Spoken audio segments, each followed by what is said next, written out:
So first of all, these definitions are kind of important. So when we talk about revenue, we're not talking about spending. We're talking about where are we getting the money that we can spend. And when we talk about budget, we're talking about how we spend the money. And so they're quite different from each other.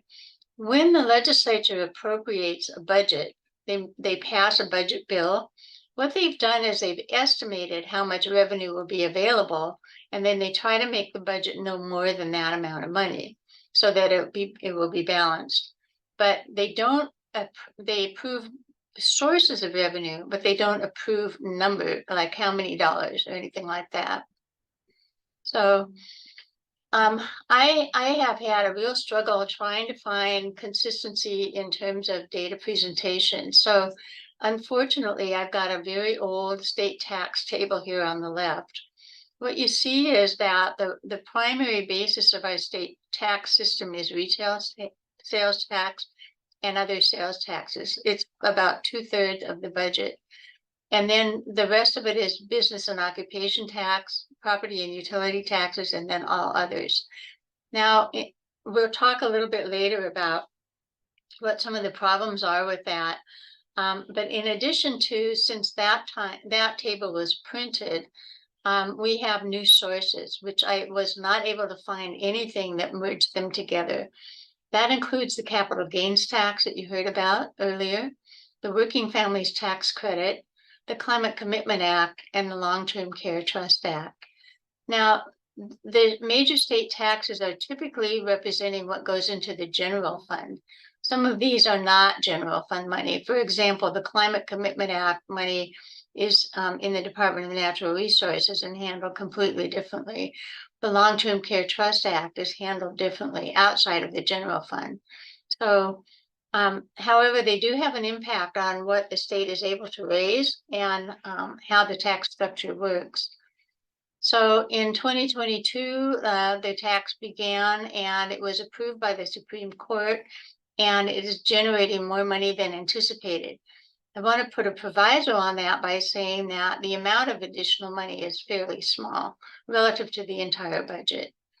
The Long-Term Care Trust Act began last year. There were some adjustments in 2023, and that's the one that says a payroll tax goes into, along with an employer tax, into a fund, kind of like workers, industrial insurance and Social Security. And that creates a fund that can be used for people after a certain period of time if they need long-term care support. The Working Families Tax Credit is not a tax, but it affects the tax structure. And what that is something that's based on income to actually get a rebate for the taxes that they pay. So it actually reduces the amount of tax revenue, but it makes the tax structure more fair.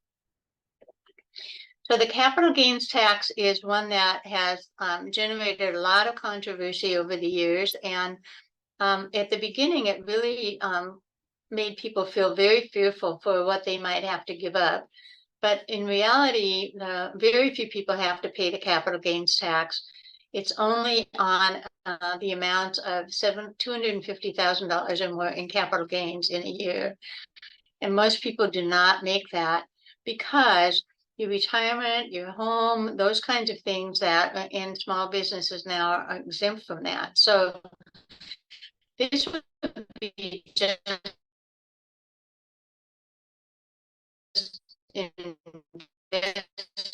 less next year, but in the $800,000 to $900,000 range each year,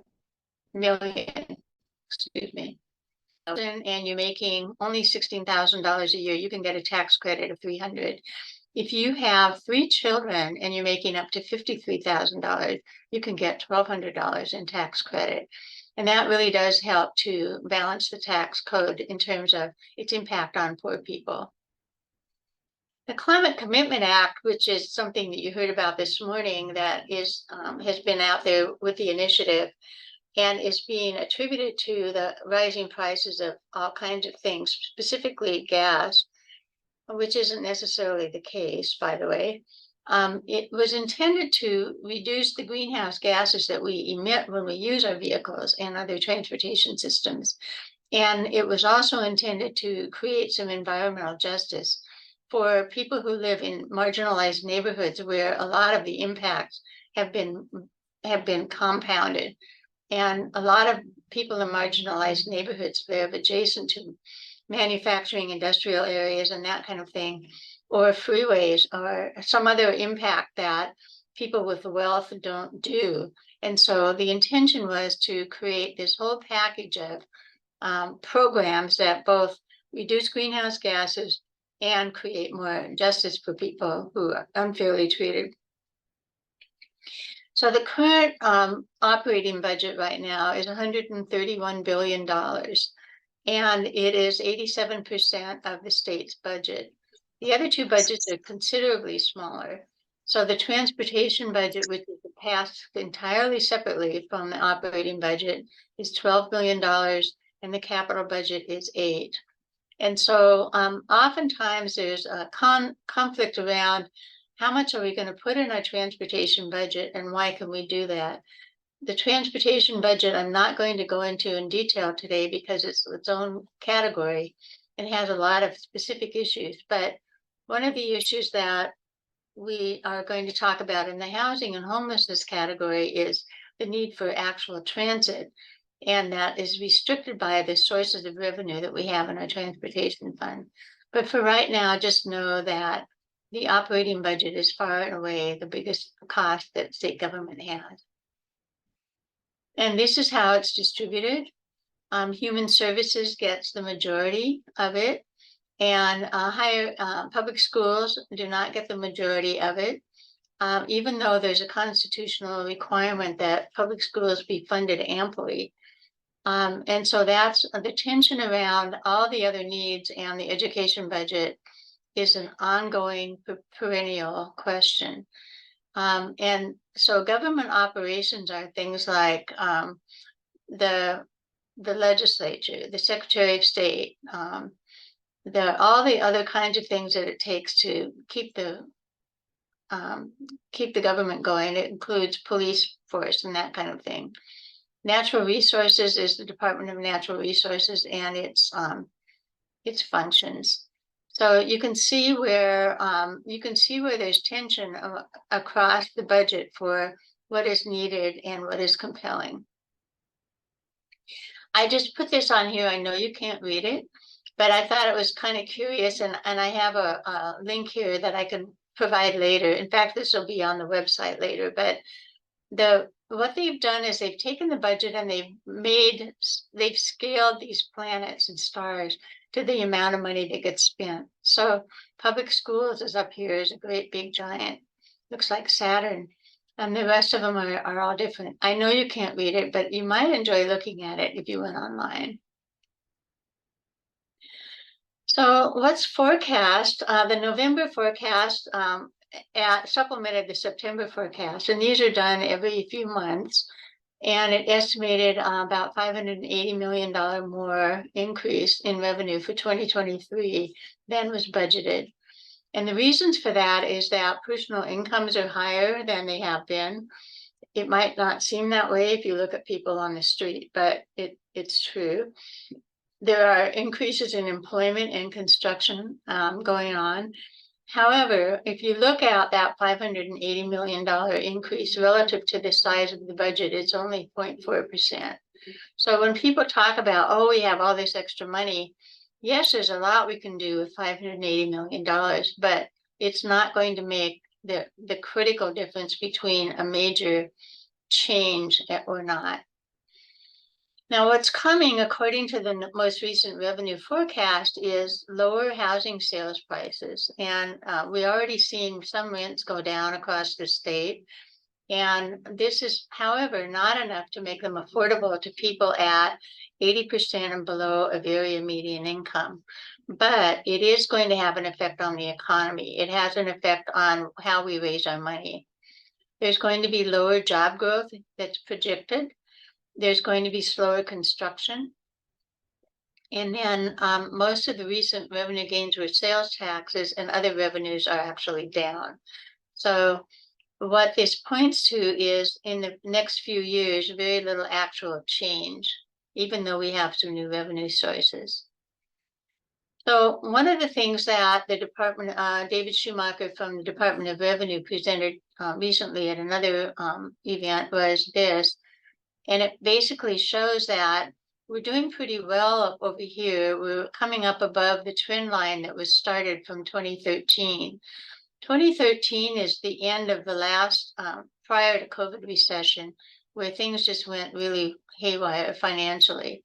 And so, and back in those days, in the 2008 to 2013 period, a lot of jobs were cut, state employees were laid off, county and city employees were laid off, all kinds of things happened in government. So now we're catching up a little bit, but it's basically the same trend line if you average it out. But the good news is we're not still down in this slump that came along with COVID. We're back up on track. So this is what I was mentioning earlier. The revenue changes that we've experienced have related to the sales tax and the business and occupation tax and the use taxes. What isn't happening, and Lori Jenkins referred to this, is the real estate excise tax has dropped. After COVID, a lot of house sales, but the prices went up, people couldn't buy them, and the rate of house sales went down, property sales. So when that property sales number goes down, the tax generated by those sales also goes down.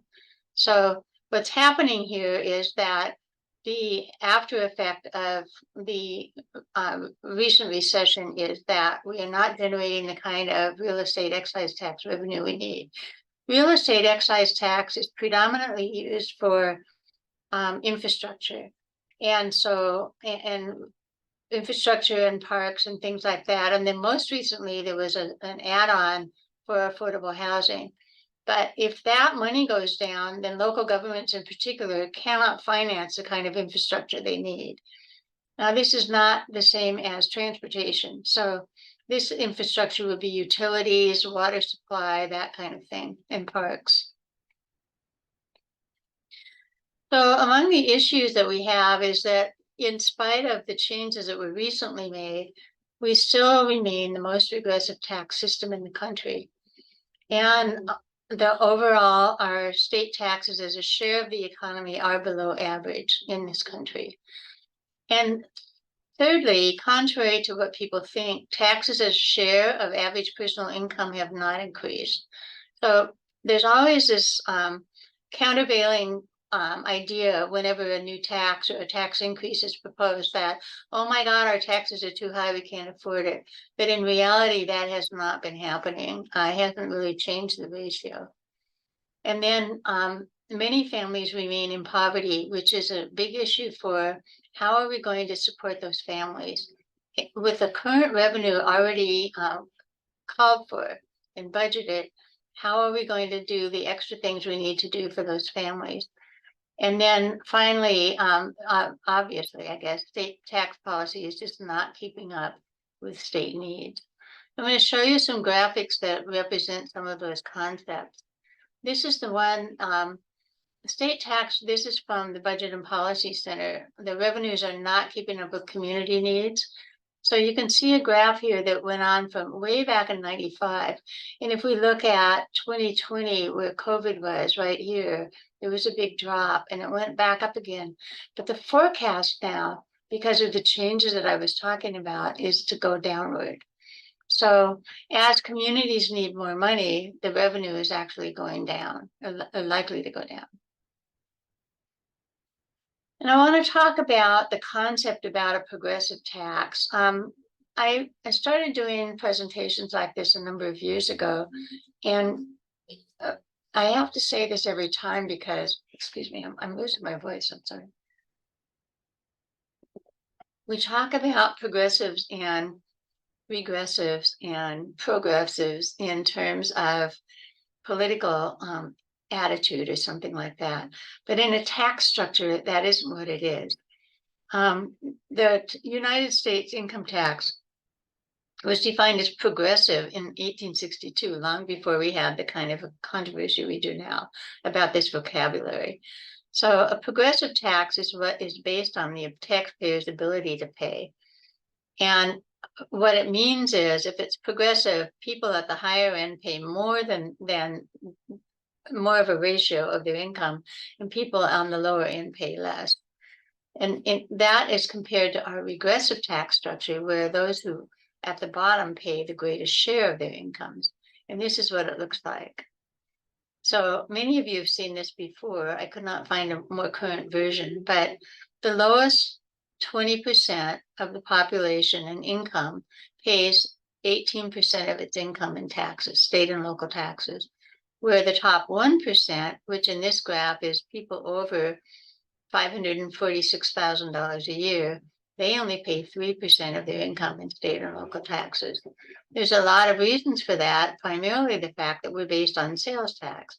When you're up in this level of income, you're not going to spend 18% of your income on buying things. But this is a problem because these people down here making less than $24,000, if they're paying 18% of that in state and local taxes, how much do they have left? So it's a really huge issue, and it goes across. So this is called a regressive tax structure for the reason that I just mentioned, that the people at the lower end pay more and the people at the higher end pay less. Now, if there were a progressive approach, it would follow this blue line. So instead of going down like that, it would go up, and then a flat rate approach would go straight across. So those are the kinds of options that the legislature keeps looking at. There was a tax structure work group, and the tax structure work group failed to pass out as a recommendation some of the things that the league has been supporting that would actually change this, such as the wealth tax.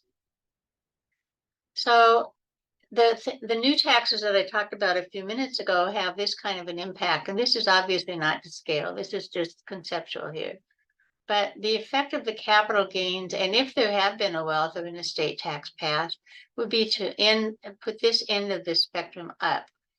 The effect of the working family's tax exemption is that it reduces the amount they have to pay. So it will never get to equilibrium in the method that we have right now, but the intention was to levelize it a little bit more than it currently is. And so that's an ongoing conversation at the legislature. So when you look at other states in the US, this is more what it looks like. They're also somewhat regressive in the sense that I described it, but they're not nearly as extreme, not even close. And so that's why the Washington state is considered the most regressive in the country. So right here, Washington is it's below average, but just barely below average in terms of how much money is collected per $1,000 of personal income. And I just thought this was interesting for you because some states have a lot more taxes and they're doing fine, and others have less, and they may or may not be doing fine. But you can look on the PowerPoint later and kind of look at which states are which. So in terms of the relationship of tax revenue to the share of the economy, it's dropped. So back in the 80s, it was very high. And then a lot of things started happening. And then we had this recession down here. And then we're going back up again. But it's been a big drop over history. And the projection now is, again, with a declining revenue forecast, that it will go back down again. So again, that points to how do we handle the problems that we have that aren't being funded right now, that Speaker Jenkins mentioned: behavioral health, workforce development, education, all of those things, homelessness. They need to have money to be funded. Now, this graph shows what happens, how the state and local taxes relate to $1,000 of personal income. And so what you can also see over time is it's relatively flat. If you want to, it's not literally flat because there's some big chunks here, but But it's happening now as it's going down again. So the yellow bar is this national average, and the blue bar is the state average, and they're coming together now, but they have been disparate. And so one of the issues is, how are we going to not be so far below the rest of the country? So I think I forgot to finish this PowerPoint slide. So I'm going to go to this one. Starting with 1 in 4 Washingtonians who are in poverty are children. The impact of children not having enough money is huge. It affects their ability to learn. It affects their ability to socialize. It affects pretty much everything. So if we have children who remain in poverty, that is a serious issue for our future. 1 in 3 Black and Latinx families can't pay their rent or mortgage. 1 in 6 non-white households with children do not have enough food. Latinx families are 3 times more likely not to have health insurance. And then this is changing now, but 1 in 10 non-white children did not have any kind of internet or digital device. These are things that really affect our future because, again, for the people who don't have Wi-Fi or some device to learn on, when we do so much digitally these days, they're penalized. The health insurance is a really huge issue. One thing I didn't put in here is that there's a brand new trend now for a different curve on the increase of healthcare costs. It's gone up exponentially, and the assumption is it will continue to do so. It's been a little bit flat recently. So what happens here is, if this is true now, as health insurance costs continue to rise, what is going to happen, both in terms of health of the population, but also in the state budget? If more people who were low income enrolled in Apple Health, then the state would pay that cost. So it's a very circular kind of thing for the state of Washington. And then the food and the rent are pretty obvious. Now, local taxes are another whole category, and it's important to recognize that they don't operate on the same basis that the state does. So the state of Washington has 3 basic sources of revenue. Yep. We mentioned earlier sales and use taxes, business and utility taxes, and property taxes. Cities also have property taxes, sales and use taxes, business and utility taxes. Utility taxes at the local level, cities can charge up to 6% of a tax on utility bills on 6 different utilities. That raises a ton of money for cities. They also are intended to be, by definition in the Growth Management Act, the place where most commerce occurs. So they also have a lot more of the business and occupation tax available to them. When you look at the counties, they only have these 2 primary sources. And the big issue that was definitely spoken to this morning is the property tax. When you look at counties and the property tax is capped at 1% a year growth, and then you look at the cost of living going up 3 to 6% a year, counties get farther and farther and farther behind. And I just fail to understand why the legislature has not addressed this. Counties have a regional responsibility and a local government responsibility in the unincorporated areas. So they have to fund all of this out of these taxes and some transportation taxes and some other things. But these are the 2 main general fund sources. So when people complain about services at the county level, counties are really, really strapped. And there's a really clear, obvious reason why that's happening. So in the last few years, a lot of additional flexibility and some local options have been added. So the one that was mentioned earlier was the real estate excise tax, but that isn't coming in. It was authorized, but the money isn't coming in. Then housing and homelessness was added to a whole bunch of different local option taxes that governments can choose to levy on their population. There's a $100 document recording fee for housing and homelessness. The document recording fee is a little different than the real estate excise tax. That's just a flat fee on any document that gets filed in the auditor's office. So it generates a fair amount of money. But when property sales go down, that also does affect the document recording fees. There also has been suspended interest and penalties on non-payment of property tax.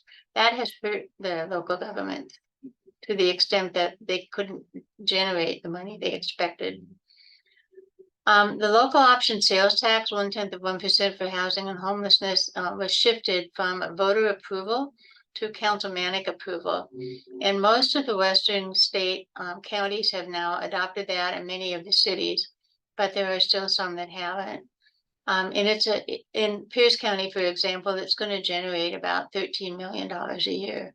So it's a significant source of money. And then there's a bill that allows a certain share of the tax generated in a county to be retained by the county. So I don't remember the number, but it's basically a new revenue. The state gives it up and lets the county keep it. So it's a transfer of revenue. It's not new increase to the taxpayer. So all of this says that we need local government backfill and we need REIT backfill. And I'm pretty sure they're going to talk about the REIT backfill this session. I got the distinct impression from Speaker Jenkins this morning, we're not going to be talking about the other. So the League is supporting a wealth tax. It has been for several years. The wealth tax was introduced last year and it didn't go anywhere. It's not likely to go anywhere either, but I've already described how that would work. It would actually be a tax on the financial assets of somebody at a very high level of income. It would not affect anybody in this room. It would make the system more equitable, and it would bring in billions of dollars without affecting those at the lower income levels who are already paying more than their share. So another model, this is a detriment to the revenue, but if we did this, if the legislature were to approve some form of a basic income that for a certain level of eligibility, that would take money from the state coffers, but it would give it to people to allow them to get education, to get transportation, to invest in housing, the kinds of things, food. It would stop some of the problems we have, which are also costing money. So the concept here is, it sounds like a giveaway, but in actuality, it could actually benefit the state in terms of reducing other state costs. So I'm going to stop there and just get a sense of what are your thoughts. And I would like you to use the hand raise function, please.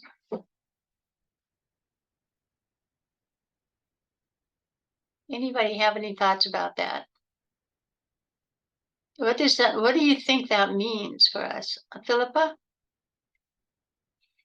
Yes, good morning, everybody. I'm currently a city council member in the city of Lake Forest Park in King County, Washington.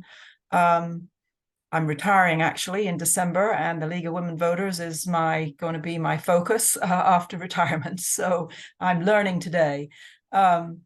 And I appreciate everything you said, Cynthia, about the impact of our very regressive tax system on counties' abilities to keep up with the responsibilities they have to their residents. But I just want to put in a plug for cities as well, because we are facing what's called a structural deficit, in that with only a 1% cap on raising funds from property taxes, which is totally the wrong way to raise funds anyway, and we'll start there.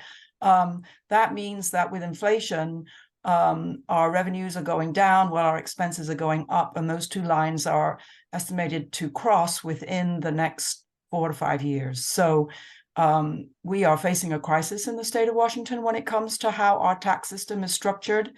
And I'm very pleased to see that the League is focusing on this. And I think it's just a tragedy that all those decades ago, the state constitution was written in a way that prevents us from having a state income tax. I moved here from Colorado that has a state income tax. It was not a burden. to the average homeowner. But another thing I would like to see the league maybe get involved in is looking at the sales tax and how it impacts families, because there are many states and countries around the world that remove sales tax from things like children's clothes and shoes, all the equipment that you need to raise a baby, and also over-the-counter medications and things like that. And I just wondered if that's anything the league had ever discussed. I don't know right now if our positions cover that, but that would be an excellent issue to bring up in the program planning process. And I don't know if you captured what Mary was saying this morning, but Mary Coltrane, our president, we go through a process of identifying issues that we think are important and then recommending them to the local league or the state league or the national league. And then they get developed as a proposal for voting on at a convention or annual meeting. So that would be, I'm going to make note of that. That would be a really good thing for me to investigate, first of all. And then if you are interested, we could put a work group together to start looking at that. Back to the income tax. I did not mention the income tax on purpose because it never goes anywhere, and there's no point in bringing it up because it's not going to happen. So that is the thing that other states do that make it a lot more even, and so you're right about that. And then the whole issue of the cap on property tax, that was an Iman initiative back in 20 some years ago. The legislature has just continued to refuse to change it, and they could. So that is one thing that we do lobby on. And I having been a long-term county employee, I'm very sensitive to that. But I think it's a league issue also, because it's just part of what makes our tax structure so bad. Now, I'm assuming that the hands up are going to line up in order that you put them up. So I think Christy would be next. I just wanted to talk to the issue that was brought up on the sales tax. At one point, I really studied that committee that was put together on taxing. I can't remember the name of it right now. My memory's just really, really bad. But you mentioned that huge bipartisan tax group. What was it called? A working group. The tax force, the tax structure work group. Yes. So I'm wondering if looking in there might be some, because it was mainly looking at different ways of, it was looking at the B&O tax and it was looking at income tax, but there might be something in there on revising the sales tax, because once anything out of that would be easy to elevate, because it was a bipartisan group that looked at that. And so there might be something on changing the nature of sales tax, because it was very much into creating a progressive tax. And I'm sorry to hear your comments, because that's why I came to hear is there any hope for an income tax? So I just wondered if there were any other. I know they were unable to. They had the wealth tax, and I thought they had something else on the agenda from that study. But anyway, that's a good place to start to get your head into what's already been discussed and a lot of data. And there's, a huge statistical report that goes with that. Thank you. For those of you who are waving your hands, there's an order on my screen of people who've already put their hand up. And so if you could go to the bottom bar and look for the raise hand icon and click on that, then you will be in the order. And I don't want to just jump back and forth because I can't tell the timing. So Carol Reichert, you will be next. Hi, Cynthia. I do not understand at all how you get to a flat tax rate across the state without an income tax. It just goes right over my head. Can you address that just a little bit more? You can't. I agree with you. Okay, Joanna? So I don't really, the property tax seems problematic because it still tends to tax people where whose home is their main source of wealth, and many people who are very well off, their home is very little portion of their wealth or their income. So it also increases the cost of housing. At least in Seattle, the rents go up when property taxes go up. So I'm not really feeling that that's such a good option. And then on the subject of sales tax, many cities are very, and including the state, are very dependent on construction sales tax. So if construction goes down, they worry about not having enough revenue. So Seattle has tried, jumpstart type of tax. And I was wondering also what the situation is with the capital gains tax, because that really seems to be the place to go for more fair taxation. So in terms of the situation, what are you asking? It's in place, it's gathering money, it's generating more than anticipated. But that additional amount is not relative to the total budget, not huge. So what are you asking? I'm asking if anybody's looking at increasing that or some other taxes similar to that type of tax that won't raise rents, that won't raise the cost of housing, that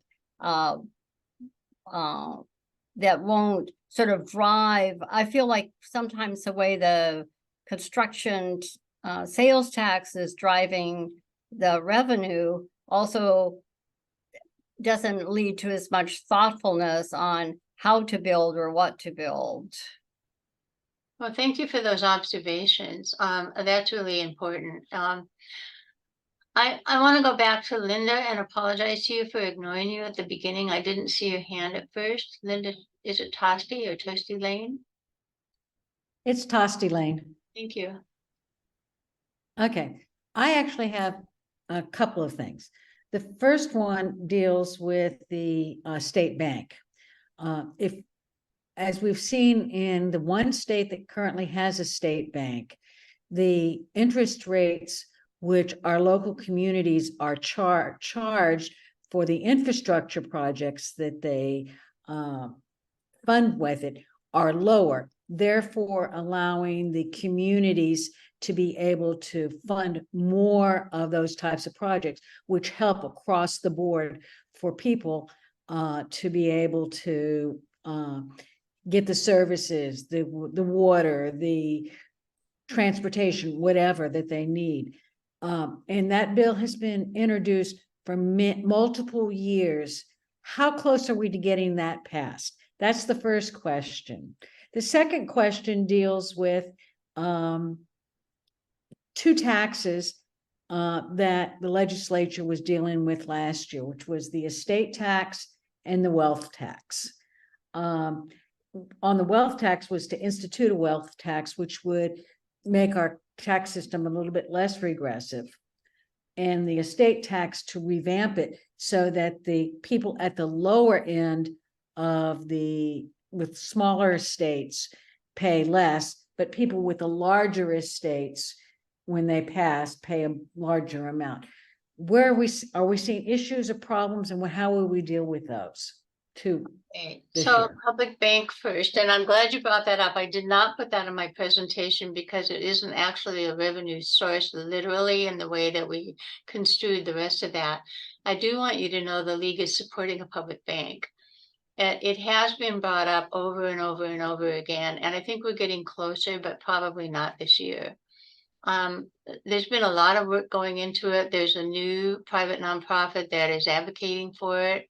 And we are supporting it. So all of the things that you said are accurate in terms of its impact and its value. So we have we have policy positions that support that.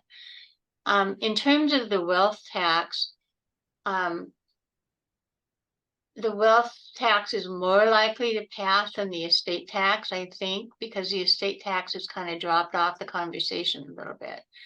But everybody's working on the wealth tax right now is saying they don't expect any progress this year.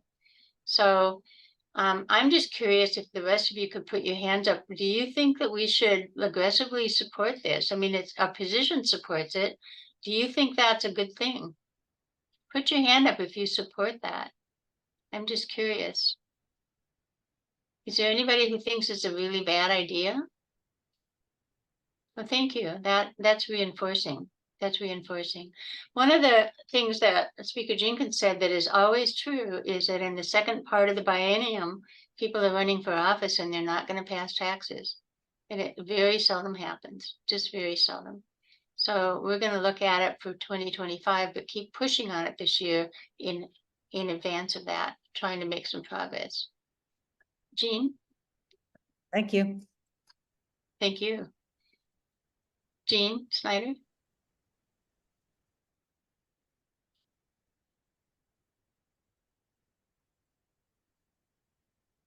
My mistake. Oh, okay. Carolyn Berger. Hi, so my question was about the predictions for future revenue and where those estimates come from. I guess part of it is I've heard, inflation's getting closer to the 2% mark, and new home construction is picking up speed and unemployment is remaining low.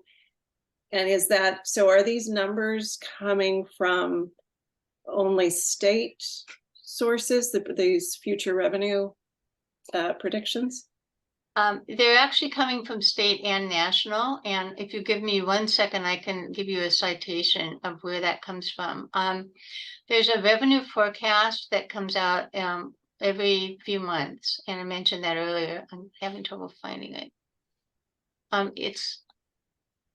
Oh, Carmen, hold on. It's And- put out by a group called the Economic and Revenue Forecast Council of the state of Washington. And what they do is they take bits and pieces of national data and local data, and they have like 6 pages of explanation of how these things fit together to arrive at the conclusion they've arrived at. So the conclusion was, based on all these things fitting together, that there's going to not be a big increase in revenue. There may likely be a decrease in revenue, but for right now, we're still a little bit ahead of the game.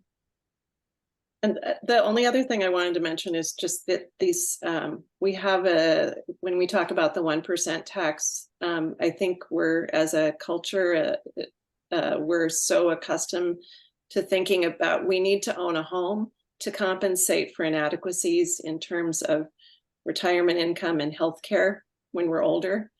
And if those systems were more substantial and reliable, I don't think we would have this anxiety about we've got to own a home, otherwise we're not going to be okay when we're older. So that's just my comment. Oh, thank you for that, because that's a big picture view, and I personally happen to share that. I think the league positions are in sync with that view as well.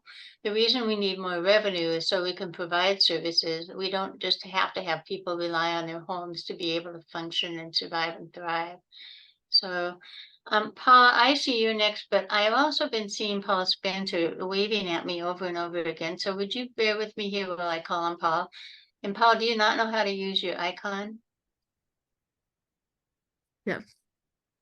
I click on the reactions button or the little arrow next to the reaction buttons. Okay, and- there should be a little raised hand thing that comes next to it. Yes, it does. And then I click on the hand and nothing happens. Okay, I apologize, but anyway, I have been noticing you waving, so I'm going to Yes. defer Paula for a minute and call on you. That's the reason. I don't understand why we couldn't have an income tax if we made an initiative where the income tax does not occur for anyone less than, say, 150,000 or something that would be 2/3 of the population would not pay any income tax. Then the people below that would vote for it, and we could get a more progressive tax that way. Can you explain why that is not feasible? So I cannot explain why it's not feasible, except the voters just don't do it. So the last income tax proposal that was on it has to be a ballot issue because it's a constitutional amendment. Right. And the last time I think was in the early 2000s when there was Bill Gates's father.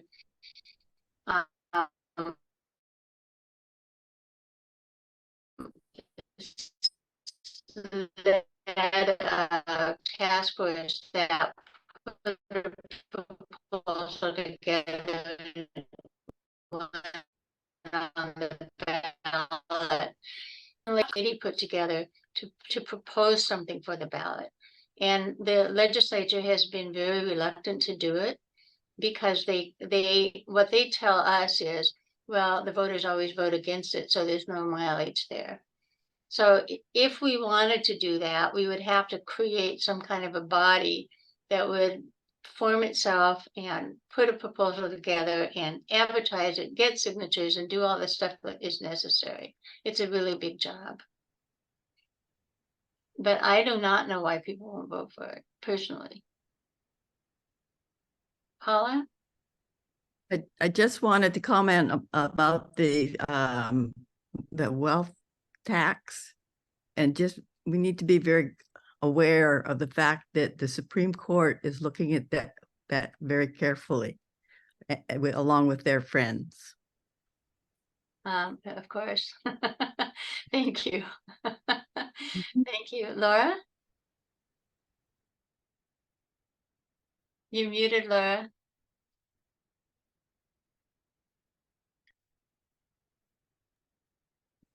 Hello, I'm sorry, I didn't know I was muted. Yeah, wow, I've got several things that I'll try to be brief. But when our first speaker, the woman from Forest Park, Philippa, said, why didn't we get an exemption for things like children's clothes? And I think she also mentioned prescription drugs. And I wanted to clarify that we already do not pay sales tax on prescription drugs. Am I right? Think so. And that when we initially got exemption from food for the sales tax, that was passed by an initiative. So I remember that. This is going way back. The other thing about the income tax, that people keep saying it's in the Constitution, and it isn't in the Constitution. It's in a decision that the state Supreme Court made in 1934, and the present state Supreme Court could change that interpretation. It all centers around the definition of income as property, and property all has to be taxed at the same rate according to our Constitution. So I think we're spreading an untruth when we say that it's in the Constitution and would need a constitutional amendment. Thank you for that. And I knew that, and I think I need to refine my language. I appreciate that tip, that reminder. So Kim. Yeah, I wanted to follow up because I feel like we should still keep trying for an income tax. It's just the right thing to do. And I'm wondering, has the league taken a position on that already? We have a position that's very broad that says that we want a balanced, fair tax structure. I don't think we have a position specifically on the income tax. Mary, if you can correct me, I'm happy to be corrected. We have had a position on income tax since late 60s, I think, when we first studied state taxes. We supported the taxes that Governor Evans proposed in 69 and then again in 73. Well, I'll look it up and get back to you, but I think it's based on a broader statement, not specifically income tax, but I will be willing to be wrong. Thank you for that. So for those of you who think we need an income tax, what are you willing to do? What do you want to do to help that happen? That's part of what I'm hoping we could have a dialogue around. If our tax structure is not working for cities and counties and people, what are we willing to do about it? Amy? Seems to me that an income tax should be combined with a lowering of the sales tax. Yep. And perhaps people may go for that. So there should be a group that's working on that. And if there isn't, then what do we do? Maybe the league needs to do something. Should we have a study on this? Should we provide some sort of solution? I know that there are legislators on both sides who are willing to do this, who understand the regressive taxation. I heard someone from Idaho talk about this, who was actually more on the conservative side. Say in Idaho, they do have an income tax combined with a lower sales tax, and it seems to be working. That could be our model. We could look at their system and not reinvent the wheel, but use that as a template.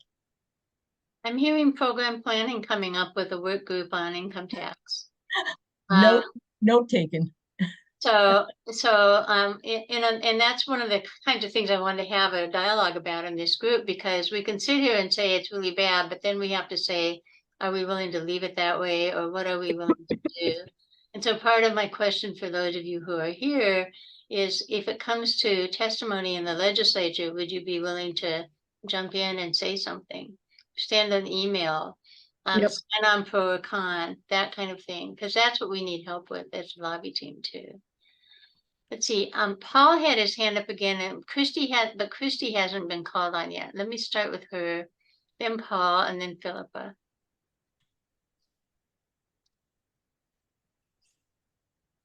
Well, Christy, you're muted. Okay.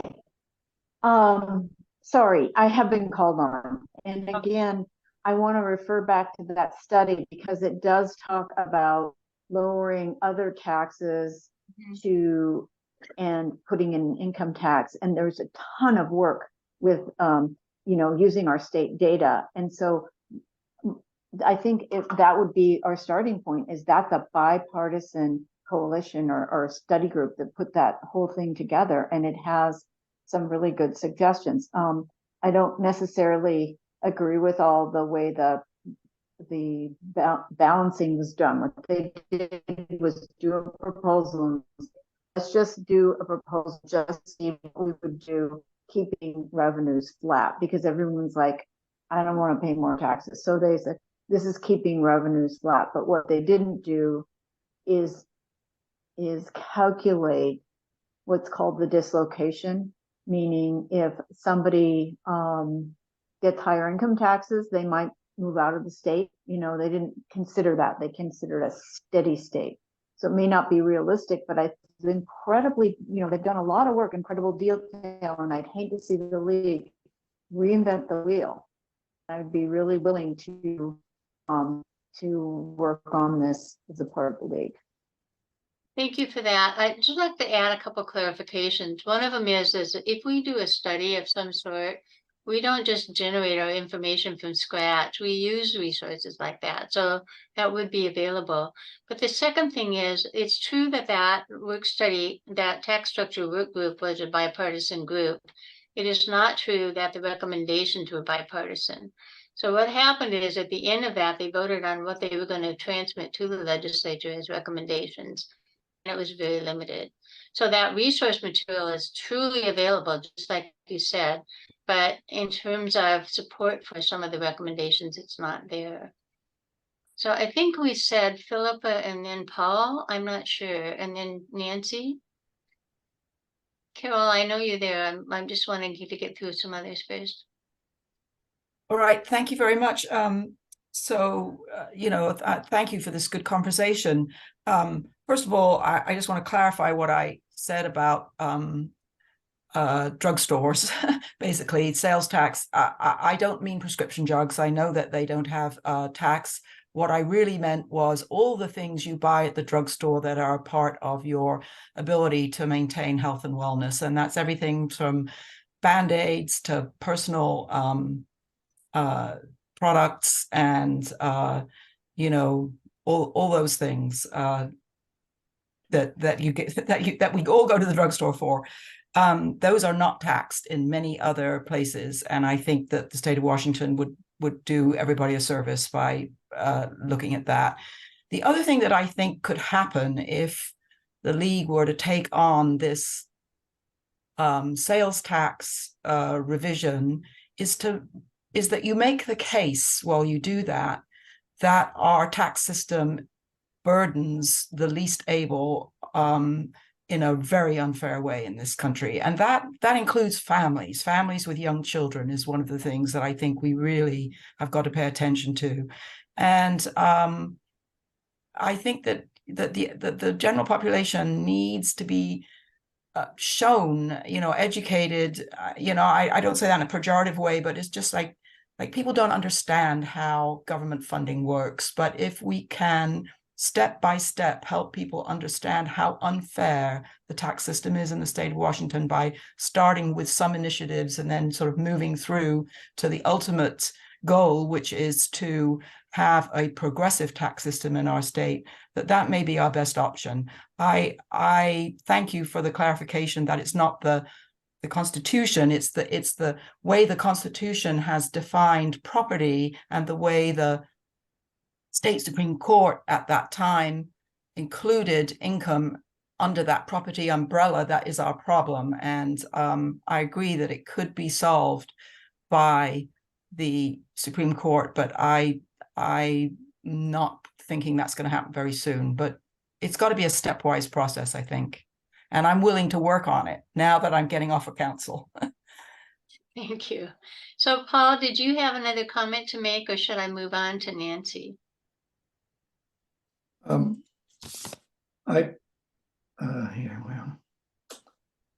Can't find myself.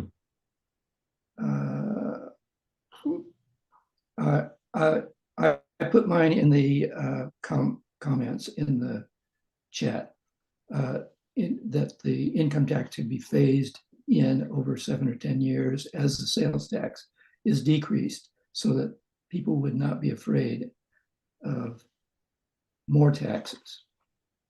Thank you. And all of you, please feel free to put comments in the chat because they will be recorded and captured. So Nancy will be next, and then Deborah, and then Carol.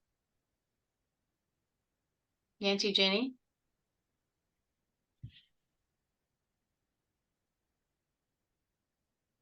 Deborah? You guys gave up on me, huh? No, I'm here, Deborah. I think the idea of looking at reducing sales tax is very, seems like a good idea. I've just been looking at our local sales tax collections in Jefferson County and Port Townsend. They're 9.1% now, and the city just passed a transportation benefit district so that we can fix roads that we haven't been able to fix because of Hyman's initiative that reduced money for roads. And we have a list of 15 different additions to the sales tax that have occurred over the years. And it's because counties and cities are forced to pass local taxes that add to either their property tax or their sales tax to fund things that are needed. And they can be done councilmanically or by a vote of the people. But right now, we're looking at a public facilities district to build a pool, and the legislature has allowed 0.2% if people pass that. But for mental health, the legislature allowed only 0.1% to be collected locally, and it's a very poor system for allocating funds where they're needed. And I think that an income tax replacing some of those additional sales taxes would be a very rational move. The state sales tax is only 6.5%.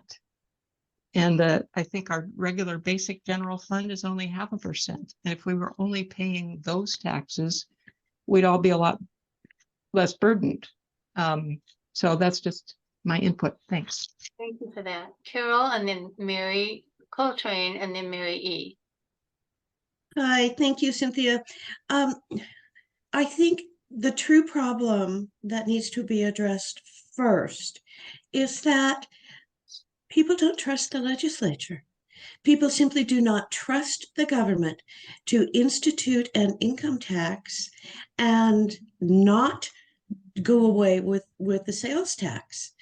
And until that issue of trust is addressed, I don't think the income tax idea is going to go anywhere.